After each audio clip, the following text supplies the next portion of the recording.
is parametric curves at its most basic. So doing them by hand, just as you may have done functions in pre-calculus. So in a sense, we put the differentiation integration aside for a short while, and just we're doing pre-calculus for parametric curves. So then plotting might be as simple as what you just saw. The functions come as data. Okay, so once again on the left, that should be familiar. The function does come as data. You have a few entries for the x column, a few entries for the y column, and the second column may come from a formula. That typically what happens. You're given a formula. You ask to plot the graph. Okay, so there's nothing. I just made up those numbers, so it is not a possibility. Maybe all you're getting is data from some kind of readings, maybe in time or depending on time or location, and that is your function. But ultimately, that's you got a bunch of numbers. So even the difference of the formula, that you can have as many inputs as possible as you like, and then your graph could be as tight as possible. Those dots could be as close to each other as you like. But that is a second issue. It is a question then of common sense to get as the sufficient amount of numbers so that you can they would kind of coalesce into something that is resembles a curve, assuming that it is a curve like this. Okay, so that might be something like this. Okay, so that way you can study a function through by visualizing it. Okay, so that's this. Then this is the graph of y equal f of x. Okay, so the why I emphasize this, that is the difference between the graph that we did in pre-calculus and a path when now we're doing parametric curves. So then we're talking about something else. It is not only the subject matter changes to something more complex, but also that's what the way to visualize it is changes. It doesn't have to necessarily, but at least the number one way to visualize a parametric curve is not its graph, whatever that is, but rather it is its path. So as you can see, if you just look at these two tables, and the second table is the one for the parametric curve, and it could be once again come from either data. So two instrument making readings as different intervals of time, and then they are recorded separately for x and for y, and then so that gives you, or you can have a formula or two formulas, just the way we did it with previously with the circle. And once again, it will be up to you to choose enough points in order to make sure that the curve does actually make sense. Okay, with Excel it's easy. So and then what you can see how the difference in plotting is, even though they both the graph of f and the path of the parametric curve live in the same place. Okay, so and this one is located in the xy plane. In the xy plane, that is the so all the inputs and all the outputs are taken care of. Okay, every possible x is there, and every possible y is there, and every combination of x and y is there. That's why the graph is there. So every function graph, if it is plotted, then it contains all the information about it that is possible. That is maybe just skipping some points, but it is all there. It is hypothetical. It contains everything. And now we are using the same xy plane, but as you can see on the right, the table, it does not take the inputs. It only takes the last two columns, and it is inevitable because we have only two coordinates to deal with. And so that's and then we're plotting x and y's again, but x and y's are not, a relation between x and y is not the same anymore, because it used to be y depends on x. Okay, that's the on the left, and now we have both x depends on t, y depends on t. So x and y, whether they depend on each other, it is a matter of perspective. So in fact, to make the point clear, I think I'll add one extra point here. So say 5. Oops. 5. Say 3 and 1. 3 and 1. Okay, so one more point over here, 0.31, so it's here somewhere. Okay, so that way you can see that the path continues on, and this is definitely not the graph of a function. Okay, but so just a few points, and they give you a pattern that is quite a bit different from functions in calculus. Okay, so that corresponds to t equal 5. Okay, so that is the not entirely comfortable, but actually, well, it is ingenious way to represent the third dimension, the time, the parameter on this two-dimensional plane, and that is adding the labels to the points. Okay, so that's exactly what I did. But let's not forget, this is just a visualization, so it's that is a matter of convenience. So let's go back to the way we started, and that is recognizing functions where they are, and in what sense, where are the functions that we are concerned with? Oh, that's interesting.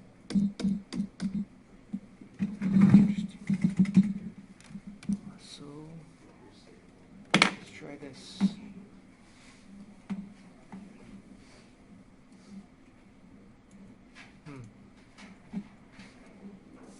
Okay, like this.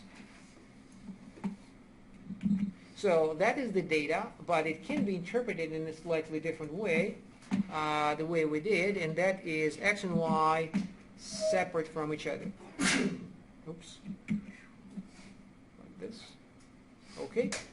So separate from each other. So I'll take my original table, and I will eliminate x from the first, y from the second. Okay. So this is it. So this is erased.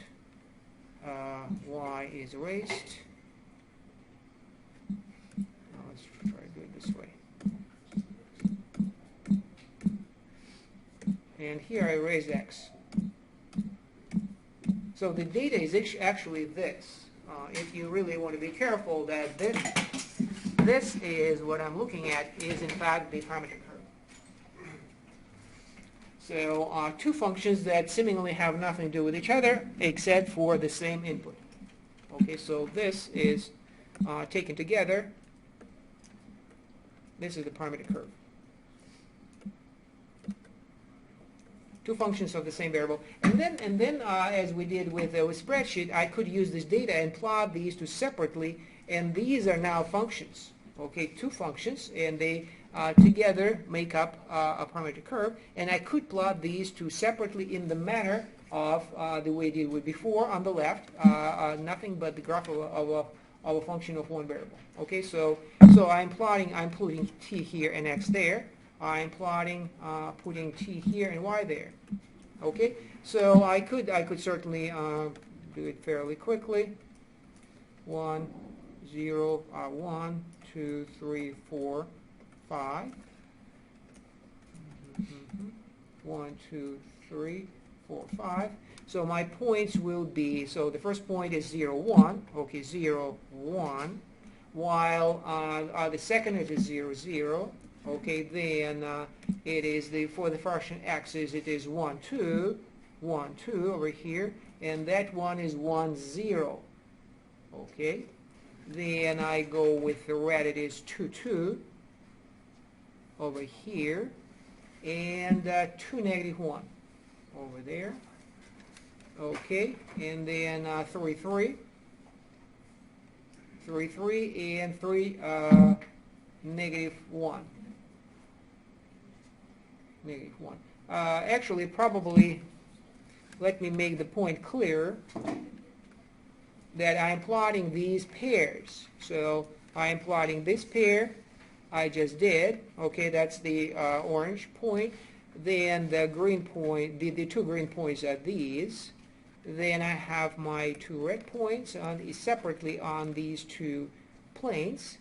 Okay, then the purple one, 3, 3, and 3, -1, they're being plotted. Now I go on to, I want to stick with the color, so the next one is black, 4, 4 over here. And here I have 4, 0 over here. And finally, I have 5, 3, this over here, right? And 5, 1. 5, 1. Okay. So as you can see, two functions plotted in the same way as before. They together are supposed to make up our parametric curve. The data is there. The visualization, that's the case I would like to make, is that the actual visualization through the path is better, the one we see on the right. Okay, so this is the path once again. So this is the path. So we have two graphs.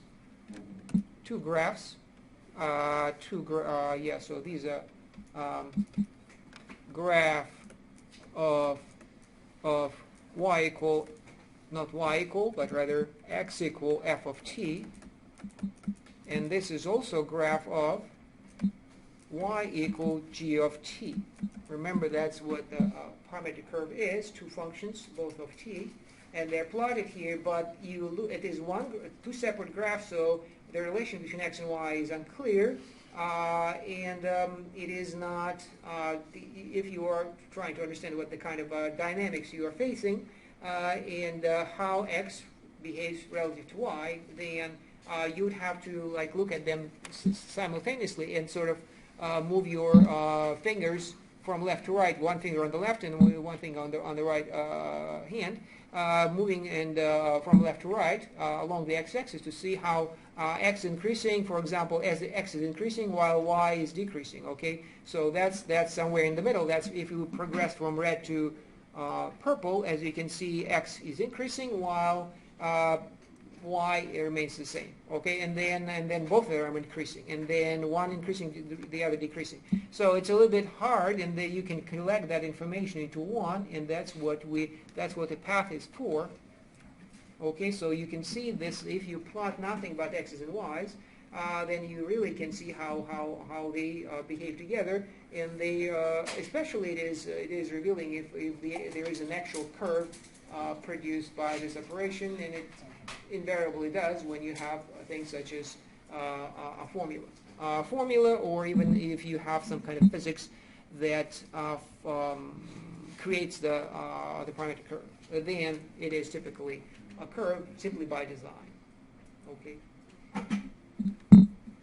Now, okay. So then where is the graph? So these are the two graphs. These are the two graph 1 and graph 2.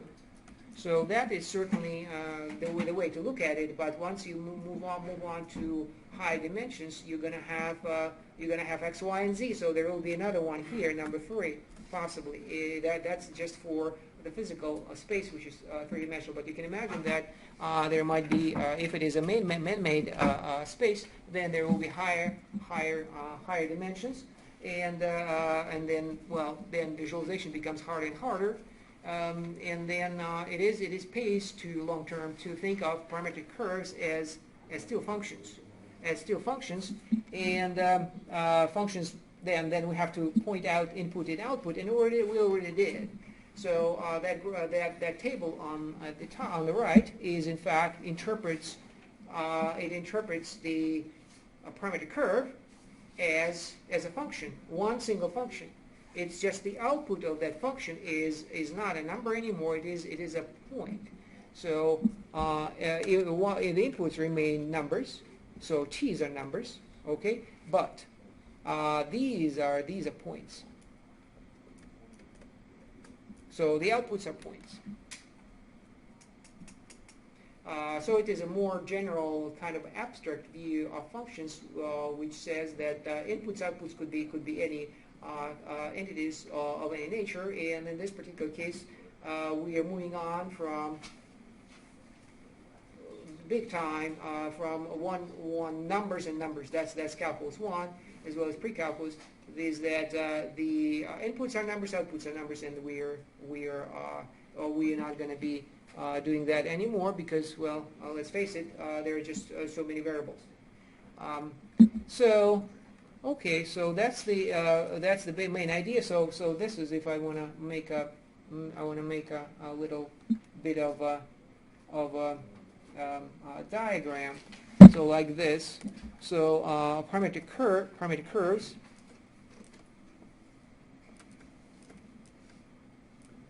are functions.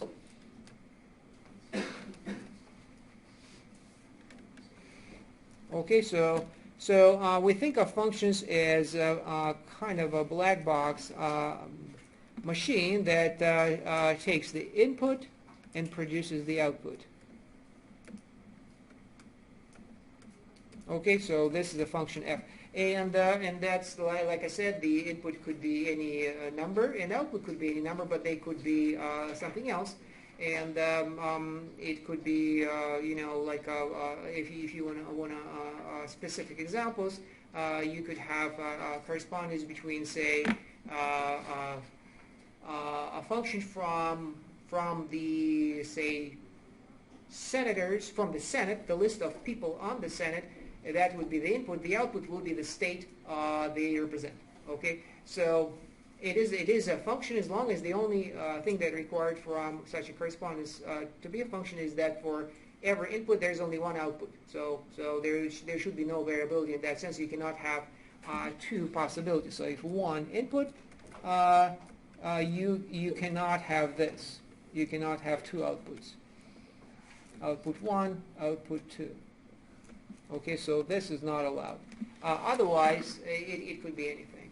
So with that kind of view, that sometimes does appear in pre-calculus, but there's just too much going on in calculus. So it's kind of a put aside, and then you think about functions as numerical. So everything is numerical. Input numerical, output is numerical.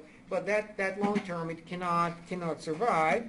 And that's why we are moving in that direction and should be doing it as fast as possible so this is calculus 2 to begin with. These are still numbers, but the outputs are now points. Points in a space that is whatever is supplied to us. So parametric curve. The word itself is not, the expression of a curve is not perfect. It refers to a geometric object that you see on the plane, but the reality is that it is a function. Okay, so we just call it a curve. Its path is a curve, or strictly speaking. Okay, so so then the number is t. Input is t, and the output is a point, and it is given by within the Cartesian system, you're given by two numbers, so x and y. So that's how it works. And you have x, y. The only thing that you have to worry about is just supply the two formulas. So how do we find x and y? Where we need two formulas. Two formulas or two rules. You can think of a function also as a rule. The rule that produces processing inputs into outputs. Okay, so as long as that's the points, you can think of points as literally points on the plane or in space. But certainly behind it is always something like this. It is based on the Cartesian system. So once again, what we have seen already is say sine t, cosine t. Okay, so that's the typical example of a parametric curve, and then this is what we're going to be doing now for the most part is mostly examples of what we could do with parametric curves, just as in pre-calculus. The main goal was to prepare for calculus and become comfortable with functions. Okay, so in looking just maybe a little bit at things such as slopes and similar things, but it is just we want to see the variety of things that we can handle with parametric curves. So the circle was certainly number one. Number two is number one example, or maybe number two example is worthwhile to, as much as we can, we do go back to calculus 1 if possible. So go back to y equal f of x if possible. It is not possible if there is a if the vertical line test is violated. So this one means that there's a curve, but it fails the vertical line test, and therefore this cannot happen. Okay, so if that you see something like that. But if you see a curve that does pass the vertical line test, then it is possible that your parametric curve could be represented as the graph. So meaning try to maybe to find another representation, simpler possibly, for your parametric curve.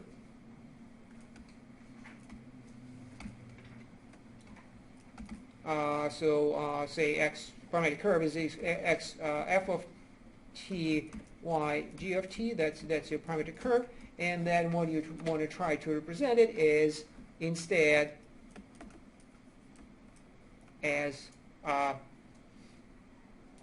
let me fix this. Try to find another representation for the path of your parametric curve. Okay, so the one that is on the left, so this one might be in fact the graph of a function. So that's what I want to try to do if possible, instead as the graph of some y equal to, say, how about f capital of x. So as you can see, the t disappears. And that is literally called elimination of parameter.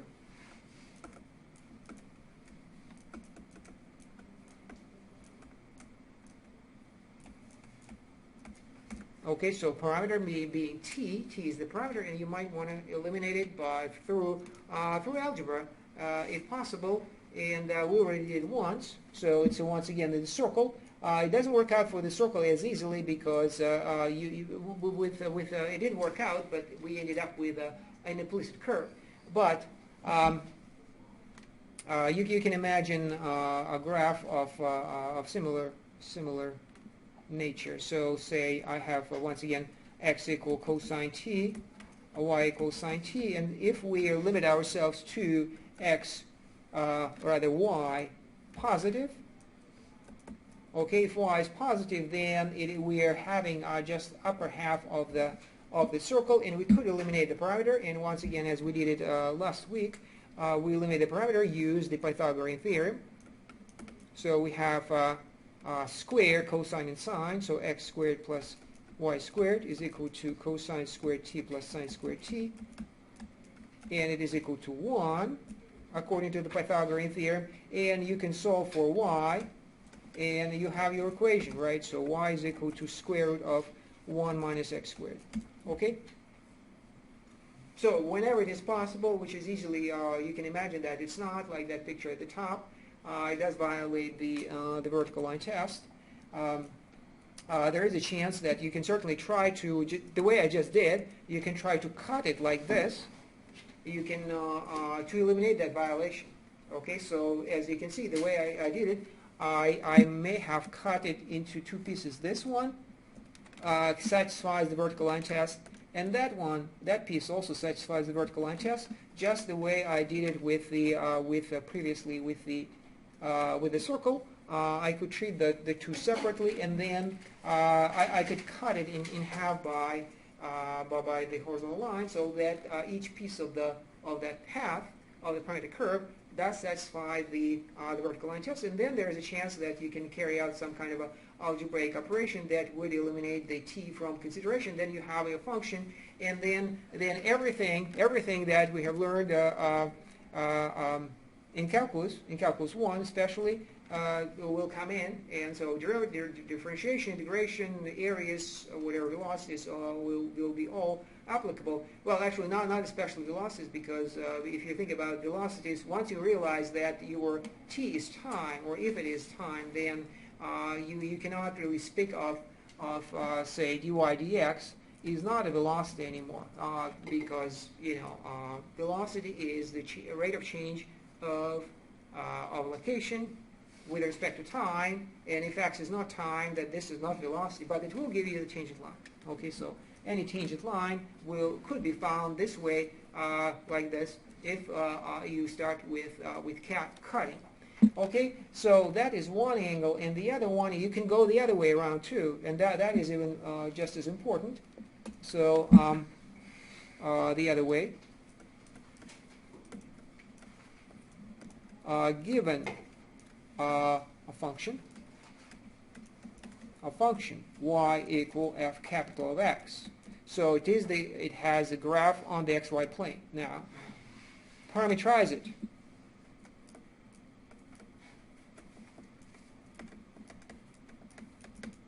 Parametrize it. What it means simply is find. I'm reversing that operation that we just did. So what we did is we started with a parametric curve, and then tried to represent it as the graph. Now, what if there is a graph? Can we represent it as a parametric curve? So in other words, find a parametric curve that the path of which is the graph of y equal f of x. Okay, so once again we have a graph y equal f capital of x, and so it's on the xy plane. Now, the idea is can we represent it as a parametric curve? In other words, there should be two functions, x equal f of t, y equal g of t, and so we are going in the opposite direction. We're introducing a new variable into this picture. So in other words, it's like think about this. This is as if this was the road, okay? And introducing our parameterization, what does it do? This one is an actual trip. So the road is there, it exists, it doesn't change through time, but what we are trying to do is to just travel that road, and then if we literally travel that road, then we will be at different locations on that road at different time. Okay, so but we will visit, if we're doing it correctly, we will visit every location once. So you have to actually do it in a careful way. If you actually try to, which we might be doing that, study that curve. Okay, so if we want to understand that curve, we'd rather not go back and forth, or turn around, or even stop. So that's why we have to be careful about choosing these functions. But in this particular case, we are looking at the graph of a function y equal f of x, so it's not going to be a big challenge. In fact, here's the standard way. A standard way to parameterize is what is it? Make t equal x. So introducing time t into this formula, into this situation, and what do? We just let x be that. So choose x to be the parameter. If the parameter is our choice, then we just as well. That is the simplest way. There is no t. We're introducing t. So the simplest way is just to say from here we are doing is this way. X is equal to t. Y is equal to f capital of t. Okay. So that's the standard parameterization of the graph of a function. Okay, so once again, if you think about it as this to be a road, then it is as if you were trying to move along the x-axis. So your horizontal motion is how would you put it? Uniform, right? So x is equal to t. So you might have whatever happens to the y coordinate is not your concern, but as far as the x coordinate is, you're moving at a constant speed. Okay, so that's a standard parameterization, but certainly there could be other parameterizations. So that is the thing with parameterization, parameter curves, is that you may have different parameter curves with the same path, starting with a circle. So same path, different parameter curves.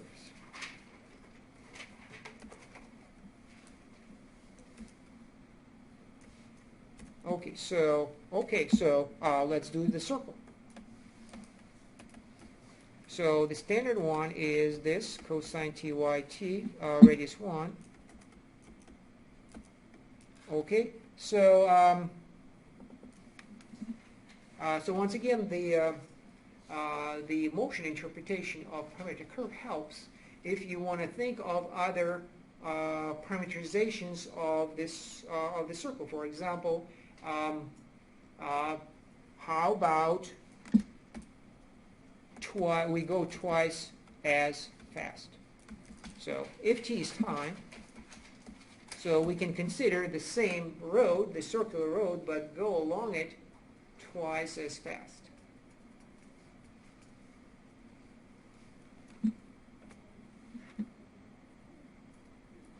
So how would we go twice as fast?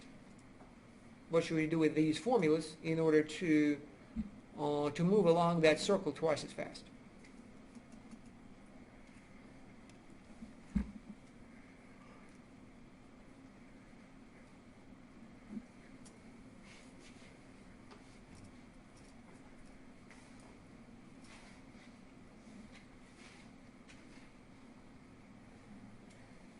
Well, you don't try to change the sine and cosine. You have to do something with t. T is time.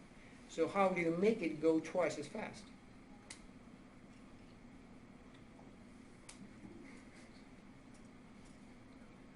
T divided by 2. No, that will slow down. That's multiplied by 2. Multiply by 2. Yeah, okay. X is equal to cosine 2t. Let's make sure. Let's make sure that this makes sense. That produces the result. So the original parameterization, I'm here at t equals 0, and I make a full well, I'm here. My t is equal to pi over 2. Here, I'm t is equal to pi. Okay, so if I multiply by 2, this is t is still equal to 0, and then when t is equal to pi over 4, I am here when t is equal to pi over 4, right? When t is equal to pi over 4, multiply by 2, I have pi over 2, and that's where I am. I have made a quarter turn in pi over 4 and then pi over 2. So as you can see, indeed, we are moving twice as fast. T is equal to pi over 2, and so on. Okay, so that's all there is. Ultimately, what we're talking about is a composition. So I'm replacing t with 2t, which is composing my function with multiplication by 2.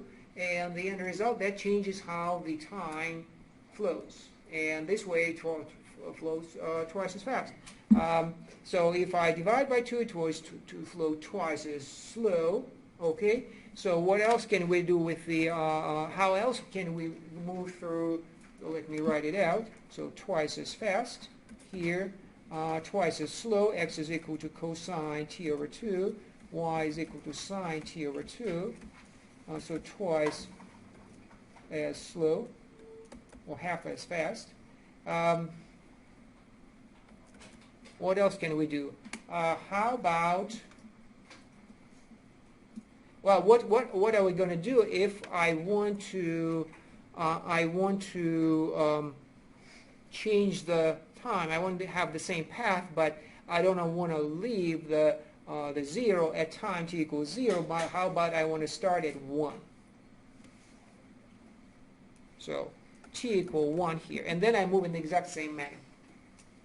So once again, the same path, I'm moving at the same speed, but the time changes. Just it's a shift. It's a shift of time. So what's the equation? So I just start later. We started at t equals 0. In all these 3 examples, I started t equals 0. What if I want to start at t equal 1? What do I do to the equations?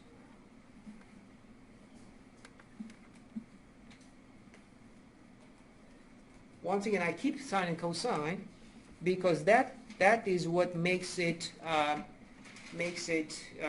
form a circle. I got to do something with t.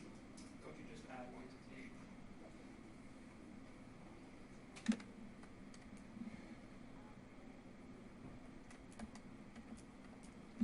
to t?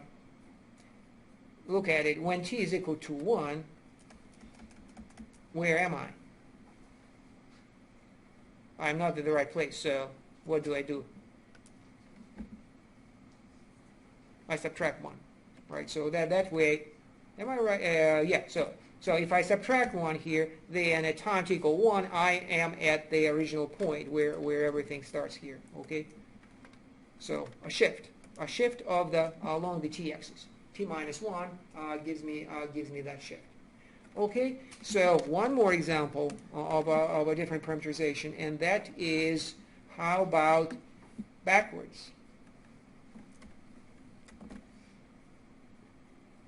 So everything backwards, meaning it has been counterclockwise, I want to move clockwise.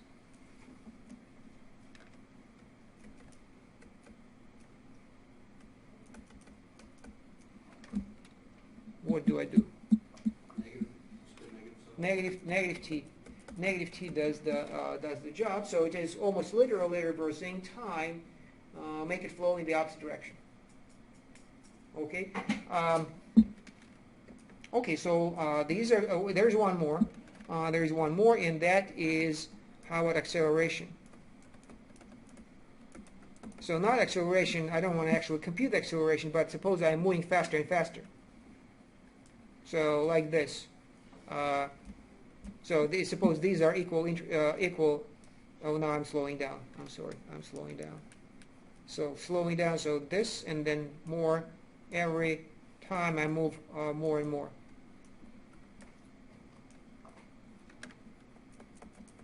What do I do to t?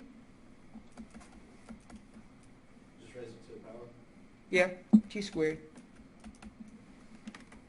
Just make sure that t is positive, otherwise, or larger than or equal to 0, otherwise you're going to have, you will turn around, you move like this.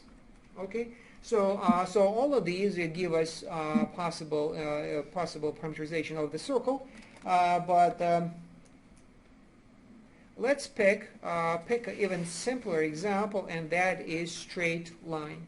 Parameterization of a straight line, and once again, different parameterization, because we can't do, well, we just decide that what if our road is a straight line. So let's see how we can drive along a straight line.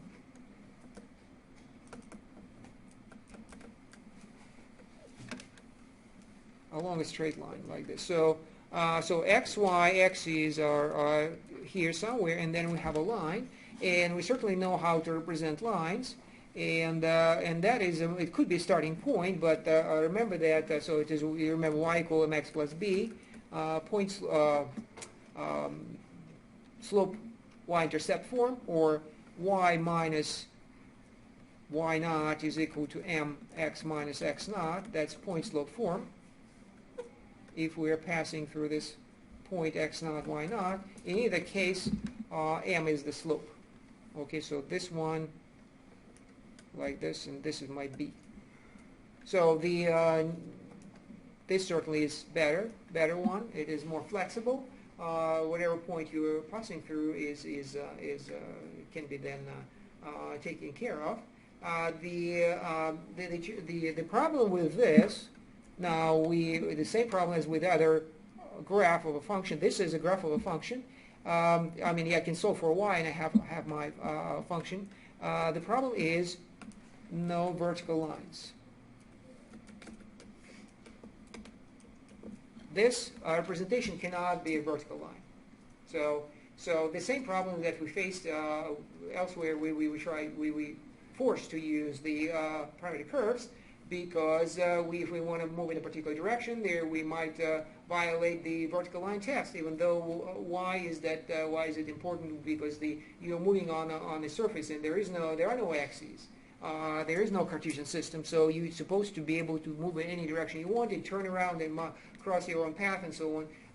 Even at the simplest situation of a straight line, you could move, like if you're moving straight north along the y-axis, then it's not the graph of a function like this. So we have to derive pretty much this similar situation, similar formula, but a parametric one. So that's what we're looking for, is parametric analog of this formula. Parametric analog meaning that it will be, once again, y equal f of t. X equal f of t and y equal g of t.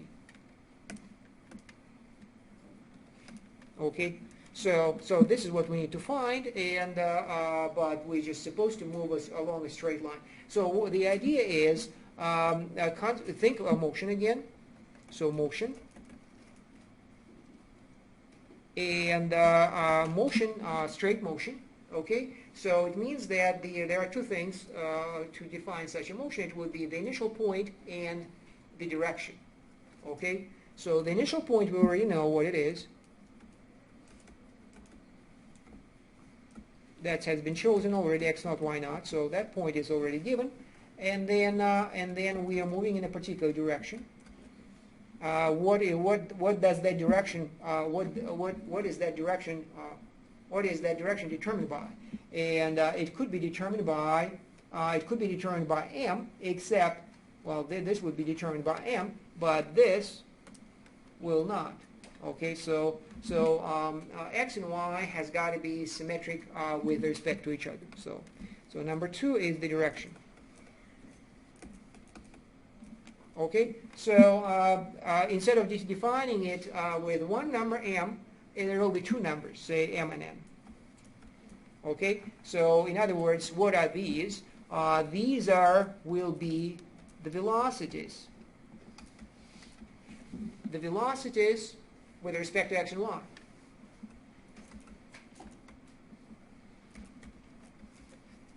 Respectively. Okay, so location, initial location, x naught, that's location with respect to x, y naught, location with respect to y.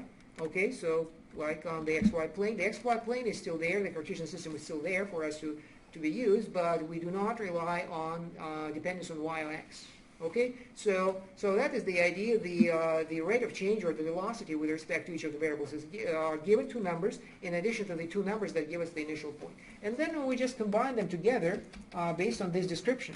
Okay, so based on this description, x is equal to, I'm starting at point x naught. We can actually think about, let's think separately.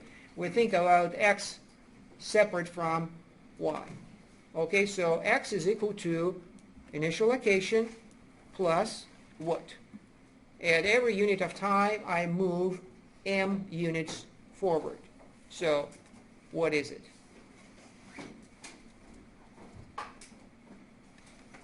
Well, okay, I'm out of time, so we'll finish tomorrow.